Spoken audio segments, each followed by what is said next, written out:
जय लक्ष्मी मैया की। बस आप मेरे भंडार इसी तरह भरती रही, मैं आपको देसी घी के तो नहीं पर डालडे घी के लड्डू का भोग लगाता रहूंगा। ओ बंसी, इधर आ। आज तू ये एक की जगह 2 लड्डू कैसे ले आया है? तुझे पता है ना महंगाई कितनी बढ़ गई है।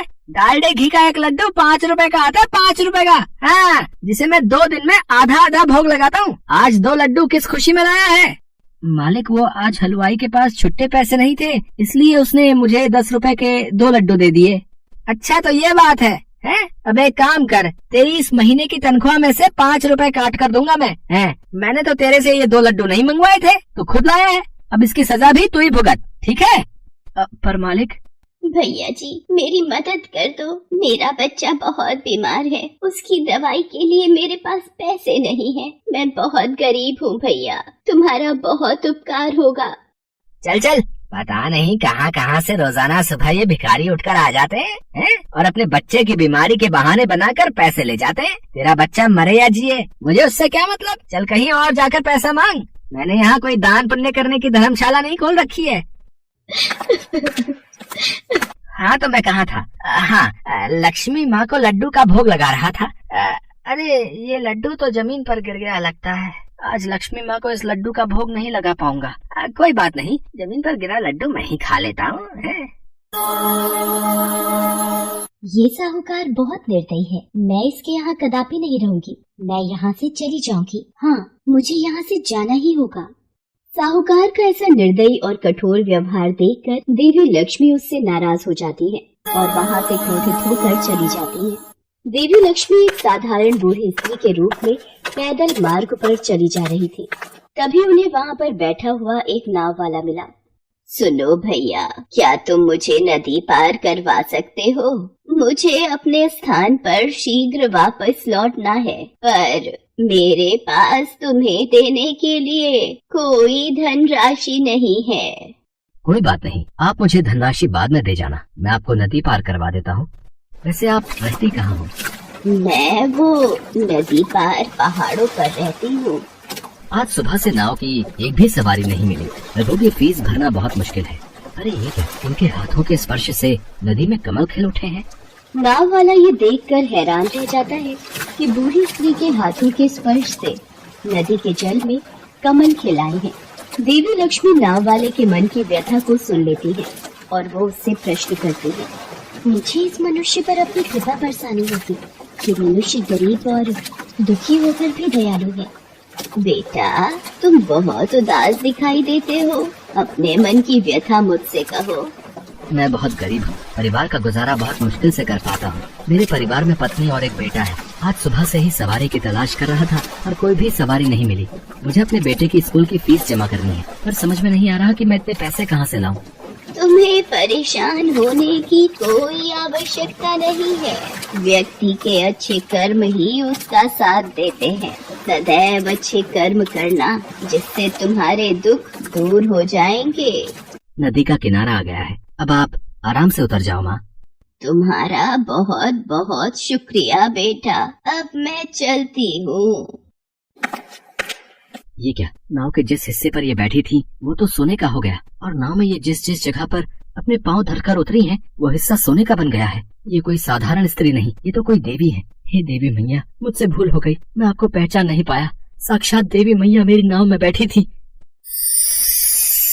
लक्ष्मी मैया, आपने मुझे दर्शन देकर मेरे जीवन को सफल बना दिया। पुत्र, तुमने मुझे मनुष्य रूप में निस्वार्थ भावना से नदी पार करवाई। तुम बहुत नेक दिल हो, और जो मनुष्य दूसरों की सहायता के लिए मददगार होते हैं, उन पर मेरी कृपा हमेशा बनी रहती है। तुम मेरी परीक्षा में सफल हुए हो पुत्र। दयालु मनुष्य सदैव ईश्वर को प्रिय होते हैं। कपटी और कंजूस मनुष्यों के घर मेरा वास कभी नहीं रहता। मांगो पुत्र, तुम्हारी जो भी इच्छा है मांगो। भैया, मुझे बस इतनी शक्ति देना कि मैं मेहनत करके अपने परिवार का पालन पोषण करता रहूं, और आपका आशीर्वाद सदैव मेरे परिवार पर बना रहे मैया। मैं तुम्हें आशीर्वाद देती हूँ। तुम्हारे घर में सदैव धन धान्य वैभव और शांति का वास रहेगा। देवी लक्ष्मी की कृपा से नाव वाले गणपत की गरीबी के दिन दूर हो जाते हैं और उसकी जिंदगी खुशियों से भर जाती है। नाव वाले गणपत को उसकी नेकी का फल देकर देवी लक्ष्मी अपने धाम लौट जाती है।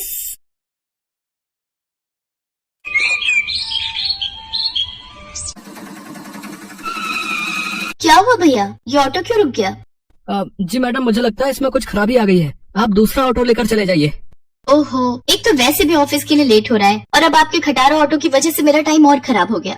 इंदौर शहर में रहने वाला किशोर एक ऑटो चालक था। हर रोज सुबह अपना ऑटो लेकर वो ऑटो स्टैंड पर आ जाया करता था। सारा दिन ऑटो स्टैंड पर बैठकर किशोर सवारियों का इंतजार करता था, लेकिन उसके ऑटो में मुश्किल से 3-4 सवारी ही बैठती थी, जिसका कारण था उसका पुराना और खटारा ऑटो। दिन पर दिन उसे कम सवारियां मिलने से उसका काम धंधा सही से नहीं चल रहा था, जिसकी वजह से किशोर काफी टेंशन में रहता था। न जाने ये सवारियां मेरे ऑटो में क्यों नहीं बैठती, जबकि मैं औरों के मुकाबले किराया भी कम लेता हूँ। इस ऑटो से तो अब घर गृहस्थी चलाना भी मुश्किल हो गया है। किशोर सोच में डूबा ही होता है कि तभी एक महिला सवारी अपने बच्चे को लेकर उसके ऑटो के पास आती है। अरे भैया, मोहन नगर चलोगे क्या? जी बहन जी। तभी वहाँ सुभाष अपना नया ऑटो लेकर आ जाता है और वो महिला अपने बच्चे के साथ सुभाष के नए ऑटो में बैठ जाती है। अरे किशोर भैया, कब तक इस खटारा को चलाते रहोगे? इसकी वजह से तो अब तुम्हें सवारी भी नहीं मिलती। मेरी मानो तो अब एक नया ऑटो निकाल ही लो।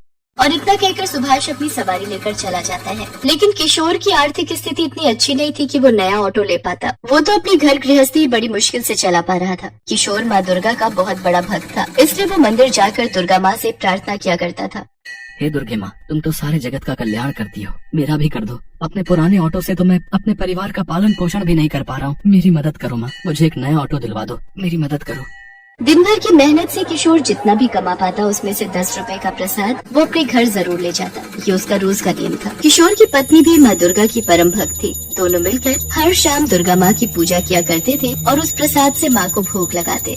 जय अम्बे गौरी मैया, जय श्यामा गौरी, तुमको निश दिन धावत हरि ब्रह्मा शिवरी, ओम जय अम्बे गौरी।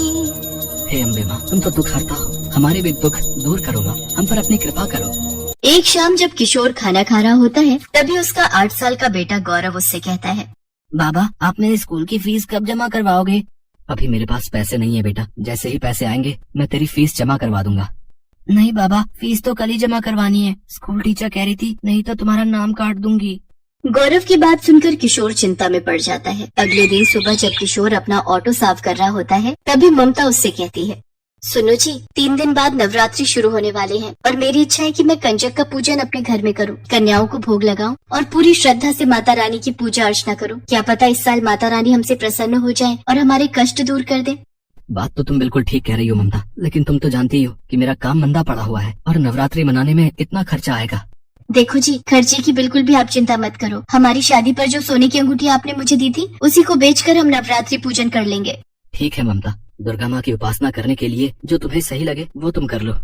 किशोर और ममता आपस में बात कर ही रहे होते हैं कि तभी वहाँ पर किशोर का मकान मालिक सेठ पन्नालाल आ जाता है और वो किशोर से कहता है, चल ला भाई किशोर, मेरा भाड़ा निकाल। पिछले 4 महीने से तू मुझे बेवकूफ बनाया जा रहा है। तू मेरा किराया क्यों नहीं देता रे? आप तो जानते ही हैं मेरा काम मंदा पड़ा हुआ है, खाने पीने के भी लाले पड़े हुए हैं, इसीलिए आपका किराया नहीं दे पा रहा हूँ। हाँ सेठ जी, मेहरबानी करके हमें कुछ दिन की मोहलत और दे दीजिए, हम जल्दी ही आपका सारा किराया भर देंगे। ठीक है ममता, अब भला तुम्हारी बात मैं कैसे टाल सकता हूँ? तुम कहती हो तो मैं 10 दिन की मोहलत और दिए देता हूँ, लेकिन 11वें दिन मुझे अपना पूरा भाड़ा चाहिए, नहीं तो मेरा मकान खाली कर देना। इतना कहकर सेठ पन्नालाल वहाँ से चला जाता है। हे देवी माँ, मेरी सहायता करो, मुझे इन कष्टों से कब छुटकारा दिलवाओगी? मेरी मदद करो माँ। उसके बाद किशोर अपना ऑटो स्टार्ट करके काम के लिए निकल पड़ता है। उधर देवलोक में देव ऋषि नारद दुर्गा माँ से कहते हैं, नारायण नारायण, हे जगत जननी, हे दुर्गा माँ, आपके भक्त किशोर और ममता आपकी दिन रात उपासना करते हैं, सच्चे मन से भक्ति करते हैं, आप पर कितनी श्रद्धा रखते हैं, परंतु फिर भी वो कितने कष्ट भोग रहे हैं, आप उनका उद्धार क्यों नहीं कर रही हैं माता? देव ऋषि नारद, इस संसार में हर मनुष्य अपने पिछले जन्म में किए गए कर्मों को भी भोगता है। इस जन्म में भले ही वो मनुष्य कितना भी भला और सच्चा भक्त क्यों ना हो, परंतु पिछले जन्म में किए गए पाप का कष्ट उसे भोगना ही होगा। और अभी ये दोनों भक्त परीक्षा से गुजर रहे हैं और जैसे ही इनकी परीक्षा खत्म हो जाएगी, मैं इन पर अपनी कृपा अवश्य करूँगी। जय माँ दुर्गे, जय माँ दुर्गे, नारायण नारायण। किशोर अपने ऑटो में बैठा हुआ रेलवे स्टेशन के बाहर सवारियों का इंतजार कर रहा था। तभी वहाँ 2 ऑटो वाले और भी खड़े थे। तभी एक बुजुर्ग महिला स्टेशन से निकलकर सड़क पार जाने लगती है कि इतने में 2 बाइक सवार वहाँ पर आते हैं और पीछे बैठा हुआ बाइक सवार बुजुर्ग महिला का पर्स झपटकर फरार हो जाते हैं। बुजुर्ग महिला चोट खाकर सड़क पर गिर जाती है। किशोर और दूसरे ऑटो ड्राइवर जोर से भागते हुए बुजुर्ग महिला के पास जाते हैं और कहते हैं, अरे माँ जी, कौन थे वो लोग जो आपको मार कर भाग गए? हाय रे, मार दिया। चोर उचक्के ही होंगे बेटा, और कौन हो सकता है? तभी तो वो मेरा पर्स छीन कर ले गए हैं। आपको कहाँ जाना माता जी? आइए, मैं आपको अपने ऑटो में छोड़ देता हूँ। मुझे तो दुर्गा माँ के बड़े मंदिर में जाना था बेटा, पर अब तो मेरे पास पैसे भी नहीं है। क्या तुम मुझे मुफ्त में वहाँ छोड़ दोगे? मुफ्त में? आप कैसी बातें कर रही हैं माता जी? हम मुफ्त सेवा करने के लिए थोड़ी ना ऑटो चलाते हैं। अरे भाई चलो यहाँ से, ये तो मुफ्त खोर सवारी है। तभी दोनों ऑटो ड्राइवर वहाँ से चले जाते हैं। किशोर बुजुर्ग महिला को सड़क से उठाकर उससे कहता है, आइए माता जी, मैं आपको अपने ऑटो में दुर्गा माँ के मंदिर छोड़ देता हूँ। पर बेटा, मेरे पास तो पैसे ही नहीं है। कोई बात नहीं माता जी, मैं आपको बिना किराए के ही बड़े मंदिर पहुँचा दूंगा। सच बेटा, तुम मुझे बिना किराए के ही छोड़ कर आओगे तो इससे तुम्हारा नुकसान नहीं होगा? अरे नहीं माता जी, मेरा कोई नुकसान नहीं होगा। आप तो मेरी माँ के समान हैं और आपकी मदद करने में मुझे खुशी होगी। अपना हाथ दीजिए माँ जी और चलिए मेरे साथ। किशोर बुजुर्ग महिला को अपने ऑटो में बिठाकर दुर्गे माँ के बड़े मंदिर की ओर निकल पड़ता है और थोड़ी ही देर में मंदिर पहुँचा देता है। लो माँ जी, दुर्गा माँ का मंदिर आ गया। जुग जुग जियो बेटा, सदा खुश रहो। माता रानी तुम्हारी हर मनोकामना पूरी करे। और तभी एक चमत्कार होता है। वो बुजुर्ग महिला दुर्गा माँ के अवतार में आ जाती है और किशोर से कहती है, किशोर, तुम अपनी परीक्षा में सफल हुए पुत्र। मैं तुम दोनों पति पत्नी की भक्ति से अत्यंत प्रसन्न हूँ। तुम इसी तरह पुण्य कर्म करते रहना। आज के बाद तुम लोगों के सारे कष्ट दूर हो जाएंगे और मेरा आशीर्वाद सदैव तुम लोगों पर बना रहेगा। हे माँ दुर्गा, आपने तो अपने दर्शन देकर आज मेरा जीवन धन्य कर दिया माँ। जय माँ दुर्गे, आपकी सदैव जय हो माँ। किशोर को आशीर्वाद देकर माँ दुर्गा अंतर ध्यान हो जाती है। इसके बाद किशोर वापस अपने ऑटो की ओर जाता है तो देखता है कि ऑटो की पीछे वाली सीट पर एक बड़ा सा बैग रखा होता है। जैसे ही वो उस बैग को खोलता है तो उसमें ढेर सारे सोने के गहने होते हैं। किशोर समझ जाता है कि ये गहने माता रानी ही उसकी मदद के लिए छोड़ कर गई है। हे दुर्गे माँ, आपने तो एक बार में मेरे ऑटो में बैठते ही मुझे माला माल कर दिया। आप धन्य हो। जय माँ दुर्गे, जय माँ दुर्गे। इसके बाद किशोर और ममता के सारे दुख सुख में बदल जाते हैं। किशोर अपना नया घर खरीद लेता है और 4 नए ऑटो भी निकलवा लेता है, जिसमें से एक ऑटो वो खुद चलाता है और बाकी 3 किराए पर दे देता है। अब उसके ऑटो में खूब सवारियां बैठने लगी थी और वो बहुत अच्छी कमाई